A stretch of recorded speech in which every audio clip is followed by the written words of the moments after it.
நீ சாப்பிட்டியா? நீங்க சாப்பிடாம இருக்கும்போது நான் மட்டும் எப்படிங்க சாப்பிடுவேன்? இந்தாங்க சாப்பிடுங்க. நான் தான் ஒரு வாய் சாப்பிட்டேன்ல. இப்ப நீ சாப்பிட. இல்ல வேணாம் அன்பு. சாப்பிடு ஆனந்தி.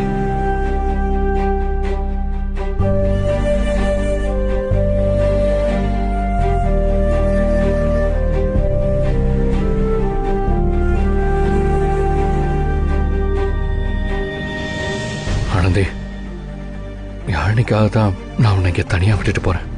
இல்லைன்னா நானும் உன் கூடவே இங்க தங்கியிருப்பேன்.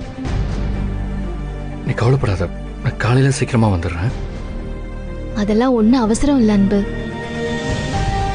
அம்மாவை நான் பாத்துக்கிறேன். நீங்க யாழ்னிய காலேஜ்ல விட்டுட்டே வாங்க. அவசரப்பட்டுலாம் வராதீங்க, புரியுதா?